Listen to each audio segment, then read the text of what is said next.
di dalam kitab Fadailul Khamsah min Sihahi Sittah juz 2 halaman 261.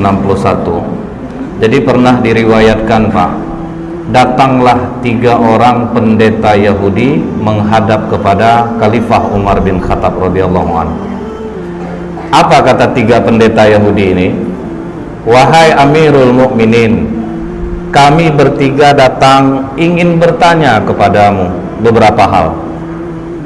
Apabila engkau bisa menjawab pertanyaan kami, maka kami bertiga masuk Islam. Tapi jika engkau tidak bisa menjawab, berarti Islam itu bukan agama yang benar dan Muhammad itu bukan seorang Rasul. Jadi jaminannya, Pak, kalau Umar bisa jawab, mereka masuk Islam. Tapi kalau tidak, jangan lagi katakan Islam itu agama yang benar, Muhammad itu seorang Rasul. Maka kata Umar bin Khattab, baik, silahkan Pak Pendeta, apa yang ingin kalian tanyakan? Maka kata salah satu di antara 3 pendeta ini, pertanyaan kami yang pertama, kapan pintu langit itu terkunci? Ini pertanyaan jebakan namanya nih, Pak. Jadi dalam berdebat, kalau ahli kitab ini dia menggunakan pertanyaan yang rasanya sulit untuk dijawab, karena itu butuh nalar yang dalam, Pak. Kemudian yang kedua, Umar, kapan pula masanya pintu langit itu terbuka? Kemudian yang ketiga, coba engkau sebutkan kuburan yang bisa berjalan bersama penghuninya. Kubur tapi bisa jalan, Pak. Kemudian coba engkau sebutkan makhluk Allah yang bisa memberi peringatan kepada kaumnya, tapi dia tidak manusia dan tidak pula jin. Bisa ngasih nasihat tapi bukan manusia, bukan pula jin. Kemudian Umar, coba engkau sebutkan 5 makhluk Allah yang berjalan di muka bumi tapi tidak dilahirkan oleh induknya. Kemudian Umar, coba engkau jelaskan kepada kami kisah pemuda-pemuda yang mempertahankan imannya dan mereka bersembunyi di dalam gua. Setelah pendeta Yahudi ini bertanya, Pak, apa kata Umar? Bukanlah sesuatu hal yang memalukan bagi Umar bila memang dia tidak bisa menjawab pertanyaan yang tidak dia bisa jawab. Jadi ini poinnya satu, Pak. Kalau memang kita tidak bisa jawab, jangan malu mengatakan tidak tahu. Karena sahabat Rasulullah ini, Pak, punya spesifikasi berbeda-beda. Semuanya nggak sama. 60 karakteristik sahabat Nabi itu beda-beda, Pak. Tidak sama. Yang satu tidak menjadi yang lainnya. Kita diciptakan Allah punya talent yang bermasing-masing. Makanya kita ada yang jadi pegawai, ada yang jadi pedagang, ada yang otomotif. Semua kita masing-masing. Maka kata Umar, kalau bertinju kalian sama aku masih kurang orangnya ini. Kalau bertinju, karena Umar itu kenapa dia digelari Al-Faruq, sang pembeda itu, Pak? Dengan masuknya Umar lah dakwah Islam ini jadi terang-terangan. Apa kata Umar kepada Rasulullah? Ya Rasulullah, jika aku mati dalam keadaan Islam, apakah aku mati dalam keadaan benar? Iya Umar. Jika aku hidup dalam keadaan Islam, apakah aku juga adalah hidup dalam keadaan benar? Iya Umar. Kalau begitu tidak perlu sembunyi lagi Rasulullah, keluar kita semuanya. Jadi Hamzah di depan, Umar di belakang, jalan menuju Ka'bah. Terdiamlah semua orang Quraisy. Maka Umar dekati seluruh orang Quraisy itu. Siapa yang ibunya ingin menjadi nangis, siapa yang istrinya ingin menjadi janda, siapa yang ingin anaknya menjadi yatim, berdiri lawan aku. Nggak ada yang mau, Pak. Karena tahu Umar itu tahan berantem dari pagi sampai sore, 1 lawan 5, masih mampu dia. Jadi agak jiper juga jadinya pendeta Yahudi ini, Pak. Tapi kata Umar, bagian dari kami ada yang gak mudah menjawab pertanyaan ini. Kalau memang ada ya sudah, ajukan saja. Dipanggil oleh Umar, Salman. Dipanggil Salman Al-Farisi. Ya Amirul Mukminin, kau pergi ke rumah Ali, katakan Umar memanggilnya. Maka Salman langsung lari ke tempat Ali bin Abi Thalib. Wahai Ali, Umar memanggilmu. Ada 3 orang pendeta Yahudi mendebatnya. Maka Ali melupakan segala perbedaannya dengan Umar. Itu ingat Pak, sahabat Rasulullah ini bukan tidak ada berbeda pendapat. Mereka berbeda, tapi ketika Islam membutuhkan, perbedaan hilang. Kalau kita tahan pindah masjid tuh Pak, nak mau sembahyang lagi tuh, pokok kalau udah tidak diterima pendapat, pindahlah Pak, jauh sholatnya. Tapi sahabat tidak, berbeda pendapat pun yang kemesraan tetap. Contoh nih Pak, Abu Dzar Al-Ghifari ditarik oleh Utsman bin Affan ke Madinah. Akhirnya Abu Dzar Al-Ghifari memilih untuk mundur dari pemerintahan Utsman. Berarti kan beda pendapat tuh Pak. Dia beda pendapat, dia mundur dari Utsman. Tapi ketika ada orang yang mengajaknya kudeta, wahai Abu Dzar, kami yakin kau dalam keadaan benar. Bagaimana kalau kita kudeta Khalifah Utsman? Apa kata Abu Dzar Pak? Apabila Khalifah Utsman menyuruhku gantung diri saat ini, akan ku gantung diriku. Itulah setianya sahabat Pak. Berbeda pendapat, oke. Tapi kalau disuruh ngelawan pimpinan nggak mau Bu. Utsman suruh aku gantung diri, aku gantung diri aku ini. Nah Ali begitu Umar memanggilnya, dalam riwayat ini disebutkan dia ambil burdahnya, dia sandang selendangnya, dia pergi ke tempat Umar bin Khattab yang waktu itu masih duduk 3 orang pendeta ini. Ada apa Amirul Mukminin? Ini Ali, 3 pendeta ini mempertanyakan beberapa hal. Kalau bisa dijawab, mereka masuk Islam. Tapi kalau tidak bisa jawab, katanya jangan lagi kowar-kowar Muhammad itu seorang Rasul dan Islam itu agama yang benar. Maka kata Ali, silahkan Pak Pendeta, coba diulangi lagi pertanyaannya. Maka kata pendeta ini, yang pertama Ali, kapan langit itu pintunya terkunci atau langit itu digembok oleh Allah, itu kapan? Maka kata Ali, asyirku billah, syirik kepada Allah. Jika kalian mempersekutukan Allah, seluruh amalan tidak naik ke langit. Itulah makna langit terkunci. Jadi kalau kita melakukan kesyirikan Pak, langit terkunci, langit tidak akan terbuka, amalan tidak akan naik. Kita udah rajin sholat Pak, kenapa doa kita tidak dikabulkan juga oleh Allah? Mungkin ada yang kita tidak sengaja kesyirikan yang kita buat. Contoh, jamaah umroh Indonesia pergi ke Mekah, naik ke Jabal Rahmah, bawa spidol. Ini banyak nih Pak, mau buat nama suami saya dan saya Ustadz, biar abadi cinta kami. Ini kan Bukit Jodoh, tempat pertemuan Adam dan Hawa. Syirik. Udah dicat putih sama pemerintah Arab Pak. Orang Indonesia yang buat hitam tuh Pak, yang nulis tuh nggak bisa dilarang itu Pak. Di Ka'bah merayap-rayap, tangannya menangis, ingus itu juga. Janganlah dipegang-pegang dan Ka'bah itu Pak, ingus di situ juga, lap air mata di situ juga. Entah mengapalah orang berusaha betul mengambil kiswah Ka'bah itu. Kalau tidak dipeluk-peluk, kalau tidak ada yang gunting, tertangkap. Kenapa Bapak gunting ini Pak? Untuk pelaris kedai. Aku Pak, bayangkan Pak, masih banyak yang melakukan kesyirikan. Kemudian kalau lagi hamil, suami tidak boleh bolak-balik ke rumah.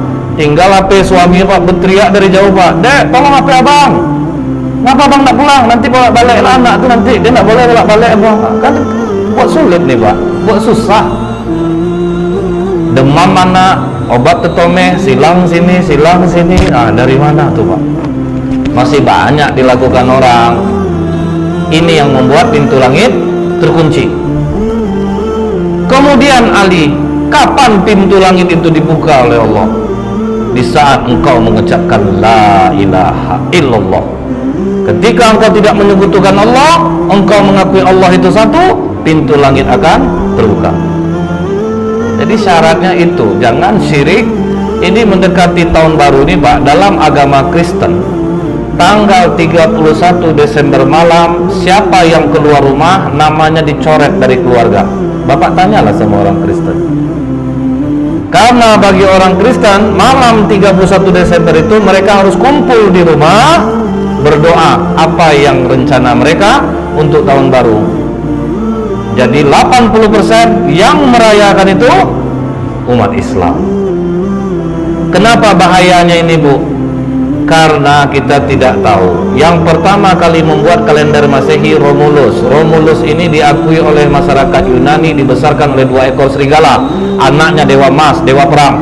Makanya dulu kalender itu awalnya Mars, Aprilis, Meius, Junius, Quintilis, Sextilis, September, Oktober, November, Desember. 10. Kenapa tidak dimasukkan dewa Januari dan Februari? Karena bapaknya pernah bertengkar dengan kedua dewa ini. Ini semua nama dewa nih, Pak. Setelah Romulus meninggal, naik Numa Pompilius. Numa Pompilius meninggal, naik Kaisar Augustus Julius. Mati Kaisar Julius, dibuatnya namanya bulan Juli itu, kemudian digantikan oleh Kaisar Augustus, dimasukkannya namanya Agustus, baru dimasukkannya kedua nama dewa ini jadi bulan 1 dan dewa 2. Apa arti Januari? Dewa berkepala 2, Janus. Februari, dewa kematian. Jadi bila kita merayakannya, kita menyambut kehadiran dewa berkepala 2. Allah apa tidak benci dia nengok kita ini. Tapi alhamdulillah sekarang sudah disiasati. Di Pekanbaru anak-anak muda dikumpulkan di masjid. Jadi dikasih tausiah, kasih mabit. Ini bagus, Pak. Ini untuk menghindari mudarat yang jauh lebih besar. Jadi kumpulnya di masjid. Kemudian Ali, coba engkau sebutkan kubur yang bisa berjalan bersama penghuninya. Maka kata Ali, yang kalian tanyakan ini adalah Yunus bin Matta, Nabi Yunus alaihissalam. Ketika Nabi Yunus berdakwah di kaumnya, nama kaum Nabi Yunus ini, Pak, Nineveh, Pak, didakwahi tauhid, rajanya mencemooh, kemudian masyarakatnya mencemooh, tidak ada yang mau menerima dakwah Nabi Yunus. Maka Nabi Yunus memohon kepada Allah, Allah kasih waktu 40 hari akan diturunkan azab. Sampai hari ke-39 tidak ada tanda-tanda azab Allah turun. Nabi Yunus putus asa, dia tinggalkan kaumnya, Bu, tanpa izin Allah. Dia tinggalkan kaumnya, dia berangkat, baru langit menghitam. Jadi Nabi Yunus tidak tahu bahwa Allah akan menurunkan azab. Begitu raja dan masyarakat melihat bahwa azab Allah akan turun, waduh, ini benar Yunus ini. Maka semua kaum Nineveh bertobat, cuman nabinya udah pergi. Naik ke atas kapal, gelombang tinggi, ketakutan nakodanya, maka diundilah nama Nabi Yunus keluar berkali-kali. Maka dicampakkanlah Nabi Yunus ke dalam laut, dimakan oleh ikan, terkubur dalam perut ikan, dibawa jalan ke 7 samudra selama 40 hari. Itulah kubur yang berjalan bersama penghuninya. Karena Allah katakan dalam surah As-Saffat 143, falaula annahu kana minal musabbihin, maka sekiranya Nabi Yunus tidak termasuk orang yang banyak berzikir, bertasbih kepada Allah, jadi dalam perut ikan itu menyesal Nabi Yunus. Dia zikir la ilaha illa anta subhanaka inni kuntu minaz zalimin. Mual perut ikan itu dibuatnya, Pak. Karena kata Allah, la labitha fi batnihi ila yaumi yub'atsun, niscaya dia akan tetap tinggal di perut ikan itu sampai hari kiamat. Jadi kalau sempatlah Nabi Yunus tidak banyak mohon ampun kepada Allah, ikan itu akan tetap mengubur Nabi Yunus di dalam perutnya. Terkaget pendeta ini, waduh, ini cerdas satu ini. Dapat dia menjawab pertanyaan pendeta. Jadi kubur yang jalan bersama penghuninya, Nabi Yunus berada dalam perut ikan dan dibawa 40 hari ke 7 samudra, baru dimuntahkan. Baik Ali, kau benar. Kemudian Ali, coba engkau sebutkan makhluk Allah yang bisa memberi nasihat kepada kaumnya, tetapi dia bukan manusia dan bukan pula jin. Maka kata Ali, ketika Nabi Sulaiman dan bala tentaranya sampai di lembah semut, hatta idza atau ala wadin namli qalat namlatu ya ayyuhan nablu dukhulu masakinakum. Jadi ada seekor semut, Pak, dia komandoi kawan-kawannya, wahai para semut, masuklah kalian ke dalam sarang-sarang kalian, karena la yahtimannakum Sulaiman wa junuduh, nanti kalian akan terinjak oleh Sulaiman dan bala tentaranya. Inilah makhluk Allah yang bisa memberi nasihat kepada kaumnya, tetapi dia bukan manusia dan bukan pula jin. Wah, terjawab lagi. Oke Ali, coba engkau sebutkan 5 makhluk Allah yang berjalan di muka bumi tapi tidak dilahirkan oleh induknya. Maka kata Ali, Adam alaihissalam, Siti Hawa, onta Nabi Soleh itu keluar dari batu, Pak, tidak dilahirkan oleh induknya. Kemudian tongkat Nabi Musa yang berubah menjadi ular, ular itu juga tidak dilahirkan oleh induknya. Kemudian kambing pengganti leher Nabi Ismail, itu pun tidak dilahirkan oleh induknya. Akhirnya 2 di antara 3 pendeta ini langsung menyatakan asyhadu alla ilaha illallah wa asyhadu anna muhammadar rasulullah. Oh tunggu, kata satu pendeta lagi, 2 kawanku mungkin sudah terpengaruh oleh jawabanmu Ali, tapi masih ada satu lagi yang belum terjawab. Coba engkau ceritakan kisah pemuda yang bersembunyi dalam gua untuk mempertahankan imannya. Baik, akan aku terangkan seperti apa yang ada dalam Al-Quran, kata Ali. Kalau dari Al-Quran kami sudah dengar Ali, kami ingin engkau detail menerangkannya seperti apa yang disampaikan Rasulullah kepadamu. Maka kata Ali, kalau begitu benarkan duduk kalian. Malah ditantang, Pak. Jadi dia ingin mengungkap Ali itu ceritanya itu yang detail. Maka kata Ali, silahkan, dari mana kalian ingin menanyakan? Baik Ali, di mana peristiwa itu terjadi? Maka kata Ali, di kota Apesus atau Tarses, Pak, antara Turki, Yordan. Kemudian silahkan lanjutkan Ali. Jadi dulunya, kata Ali, kota Apesus ini dikuasai oleh raja yang sangat baik.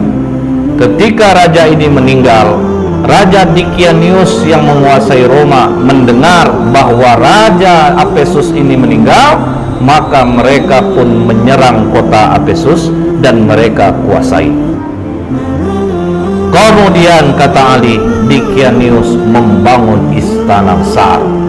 Tunggu dulu Ali, kata pendeta ini, berapa panjang dan lebar istana yang dibangun oleh Dikianius?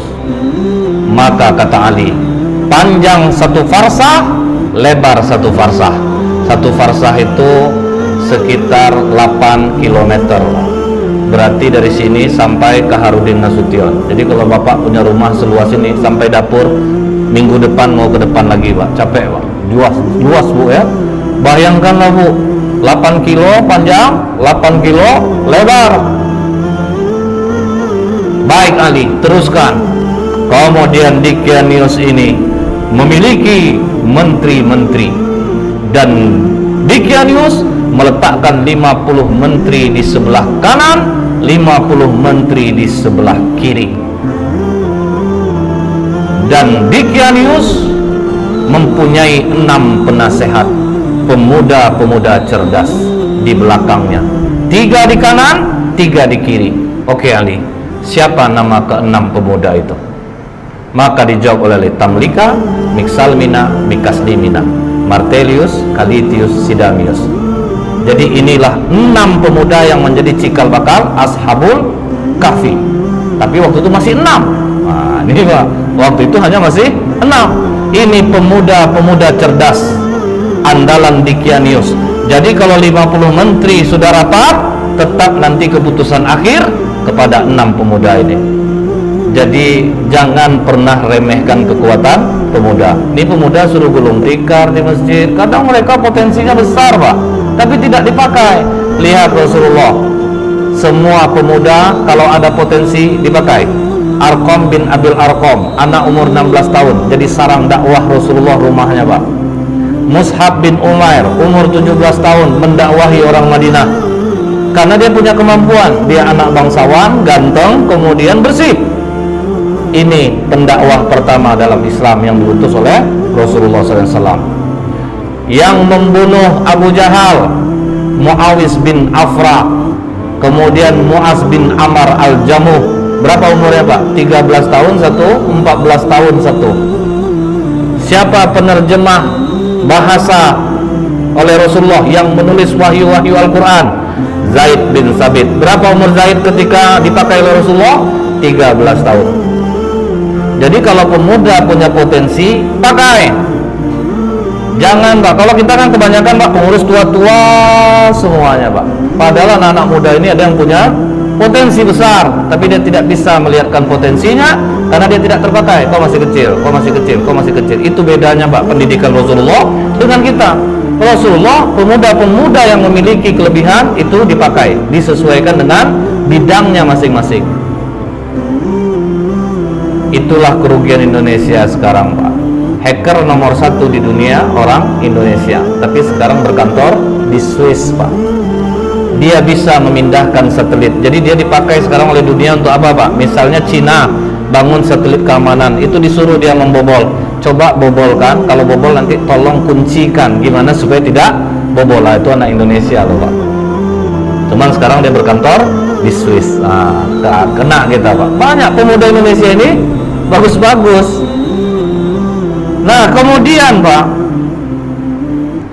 ditanya oleh pendeta ini, seluas itu istana yang dibangun oleh Dickianius Ali, bagaimana dia cara mengharumkan istananya? Maka kata Ali, setiap pagi ada yang membawa parfum di dalam ember besar, kemudian ada satu yang membawa seekor burung. Ketika burung ini diberi isyarat, maka burung ini mencemplungkan kedua sayapnya dan mengibaskannya ke seluruh ruangan istana. Canggih orang dulu rupanya Pak. Coba kita pakai by flash Pak, tanggal telunjuk tiap hari satu tuh Pak, seluas itu 8 kilo patah Pak, karena besar ruangannya. Setelah itu kata Ali, ketika Dickianius 30 tahun berpuasa tidak pernah sakit, disitulah dia bertanya kepada para menterinya, kalian pernah enggak nengok aku sakit, demam, beringus, lemah, letih? Tidak pernah Raja. Biasanya kalau yang enggak sakit-sakit ini siapa? Tuhan Raja. Bersediakah kalian menyembahku? Bersedia Raja. Pokoknya siapa yang mau menyembahku, aku berikan kehidupan yang baik. Pakaian dari sutra, kemewahan, kekayaan akan aku berikan. Begitu dikasih kekayaan, uang, fasilitas, masyarakat rela menyembah Dickianius. Mereka semua menyembah Dickianius. Itulah bahayanya uang. Jadi uang ini Pak bisa membuat orang labil Pak, dibuatnya. Kita pulang ke rumah lama, marah istri kita, dari mana aja Bang?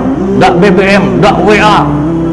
Abang tadi ada kerja sedikit, buka dompet agak beberapa lembar Bang. Ini uang untuk abang nggak ngomong dari tadi tuh, cemas adek abang lama pulang. Itu dahsyatnya Bang.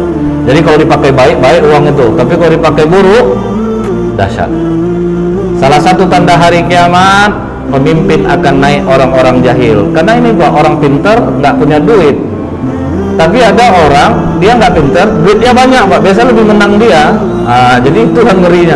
Betul, tanda hari kiamat itu banyak pemimpin yang jahil Pak, karena bukan orang-orang yang ahli di bidangnya yang memegang bagian itu. Jadi uang itu dahsyat kekuatannya.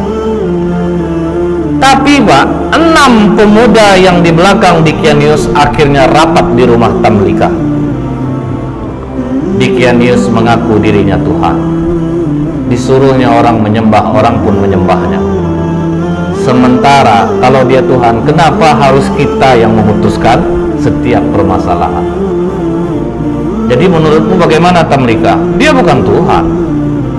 Justru kita harus berpikir, langit tanpa tiang kok bisa tegak? Pasti ada yang menciptakannya. Hujan turun, bintang bercahaya. Dickianius saja dia masih merasa takut, dia juga tidur, dia juga lapar. Masa Tuhan punya kekurangan seperti itu? Jadi apa keputusanmu Tamlika? Kalian rela enggak tinggalkan kekayaan, jabatan, fasilitas ini? Kita lari dari sini. Kalau kita melawan tidak mungkin bisa. Kita lari dari sini untuk mencari Tuhannya langit dan bumi. Apakah kalian rela untuk miskin bersamaku? Kalian tinggalkan jabatan, kesenangan kalian, fasilitas ini?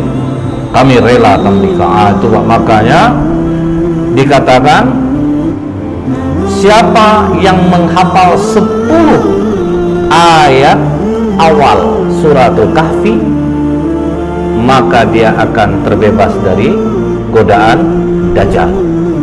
Karena Bapak, ini mengingatkan kita, waduh, ini pemuda-pemuda kaya, cerdas, rela kehilangan harta, jabatan untuk tauhid. Berani mereka tinggalkan. Akhirnya mereka pun pergi berenam diam-diam, dan semua harta ditinggalkan. Mereka sempat menjual kurma, Pak. Kurma itu dijual sebanyak 3 dirham. Uang 3 dirham ini dibawalah lari. Cukup jauh mereka berjalan, sampailah mereka berjumpa dengan seorang pengembala yang memiliki seekor anjing. Maka kata pendeta ini, siapa nama anjing itu? Maka dijawab Ali, namanya Kitmir. Kemudian apa kata pengembala ini? Tuan-tuan, dari wajah tuan-tuan, aku yakin tuan-tuan ini bukan orang miskin, pasti dari bangsawan. Jadi karena apa? Orang-orang senang ini kelihatan dia dari wajahnya. Kemudian betul kata Tamlika, kami ini 6 penasehat di Kianius. Dia mengaku dirinya Tuhan dan kami tidak mengaku itu. Makanya kami meninggalkan kerajaan, kami tinggalkan semua pangkat jabatan kami, karena tidak pernah kami berjalan seperti ini. Lihat, kaki pun sudah luka-luka, Pak. Orang manja jalan berkilo-kilo, habis kaki luka. Apa kata pengembala ini? Tenang tuan-tuan, aku mengetahui tempat persembunyian yang baik. Izinkan aku beserta kalian. Makanya jadi 7 dengan pengembala ini. Dikembalikannya lah gembalaan dia kepada tuannya, maka dia dan anjingnya ikutlah pemuda-pemuda kepercayaan raja tadi. Kemana mereka dibawa Ali? Dijawab oleh Ali, ke Bukit Nablus yang di bawahnya ada gua yang namanya Khemar. Maka begitu mereka mau masuk gua tersebut, sempat mereka mandi di mulut gua. Jadi mulut gua itu ada air terjunnya, Pak. Jadi memang susah untuk diketahui orang. Sempat mereka mandi, masuk ke dalam, duduk, golek sana, golek sini, golek sana, sampai terang hari. Hari sudah pagi. Kita lapar. Siapa yang akan mencari makanan? Makanan hanya ada di tempat kerajaan. Berarti sangat jauh kita pergi berjalan ini. Siapa yang mau pergi? Karena Tamlika ketua rombongan, biar aku yang ke sana. Hati-hati Tamlika, jangan sampai engkau tertangkap di Kianius. Begitu Tamlika keluar dari mulut gua, sudah mulai terkejut dia, Pak, karena air terjunnya sudah tidak ada. Tapi terus dia bawa uang 3 dirham ini, jalan terus sampai di gerbang kota. Mulai heran dia, Pak, kenapa berbeda betul kota ini? Apa aku salah masuk? Akhirnya masuk dia di tempat orang menjual roti. Begitu sampai di tempat orang jual roti, ditanya harga roti berapa? 1 dirham. Dia kasih uang dirhamnya. Begitu dia memberi uang dirhamnya, langsung ditahan tangannya oleh penjual roti. Kau menemukan barang kuno ya? Tidak, itu uang biasa. Uang aku dari hasil dari menjual kurma kemarin. Jangan bohong. Raja Abdurrahman hanya mengambil 5% dari barang kuno yang ditemukan. Tambah kaget Tamlika, Pak. Loh, nama rajanya kok beda? Bukankah raja di sini di Kianius? Oh, engkau telah menyebutkan nama raja zalim yang mati ratusan tahun yang dulu. Wah, tambah kacau Tamlika. Pokoknya kau harus menghadap kepada raja. Bingung juga dia, Pak. Oke, kita menghadap kepada raja.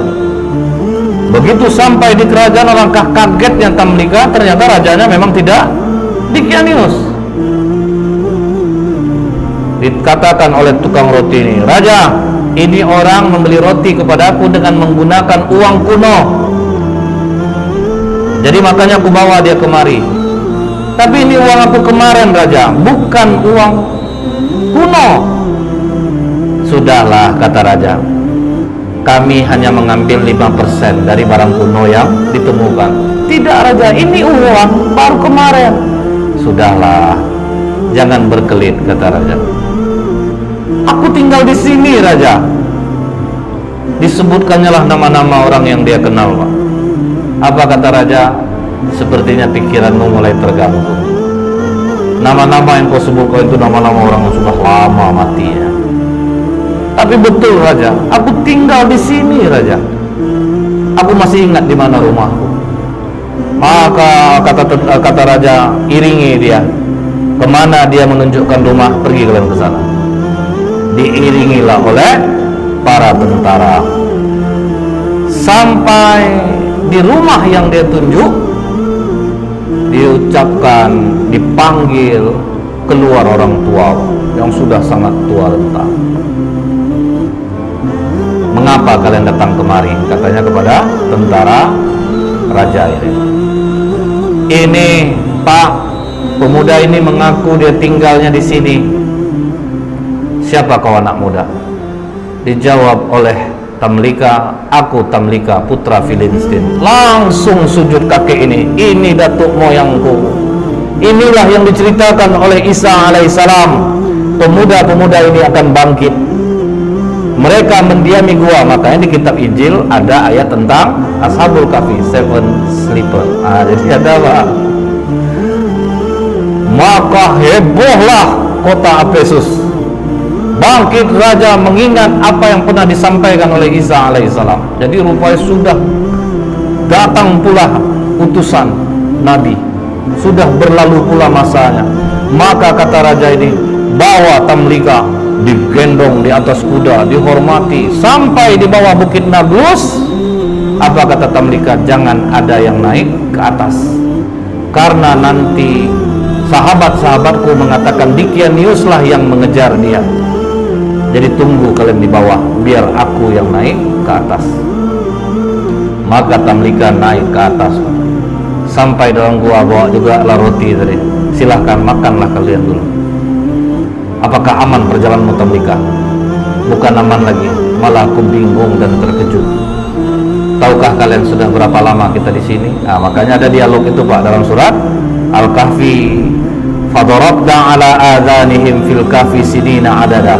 Maka kami tutup telinga mereka dalam gua itu selama beberapa tahun. Kemudian kami bangunkan mereka agar kami mengetahui manakah di antara kedua golongan itu yang lebih tepat dalam menghitung dan berapa lamanya mereka tinggal di dalam. Jadi mereka mengatakan ada yang setengah hari, ada yang 1 hari. Maka kata Tamlika, tidak, kita berdiam di sini sudah lebih daripada 309 tahun. Mendengar itu, benarkah Tamlika? Iya, raja sudah berganti. Seorang nabi sudah diutus dan sudah berlalu. Mereka sekarang menunggu kita di bawah. Mari kita turun. Maka apa kata 5 orang kawannya lagi? Tamlika, Nixalmina, Mekasdimina, Martelius, Calitius, Sidanius. Jangan, Tamlika. Kita sudah melihat kebesaran Allah melindungi kita selama 300 tahun, seolah-olah kita baru saja semalam. Kita sudah diselamatkan Allah, kita bangun dan akhirnya kita tahu tentang keajaiban Allah. Kita mohonkan kepada Allah untuk menutup pintu gua ini dari pandangan manusia, dan kita mohon kepada Allah untuk mengambil kita. Karena apabila kita turun, Tamlika, mereka nanti akan mengkultuskan kita. Mereka akan mendewakan kita, karena itu sifat manusia, Pak. Karena kan sempat bertengkar dua kubu. Kami berhak di sini, kami berhak di sini. Makanya mereka minta, udah, kita jangan ada yang turun.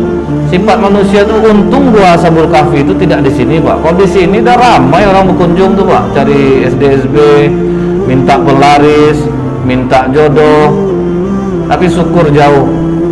Jadi tidak ada yang mengkultuskan.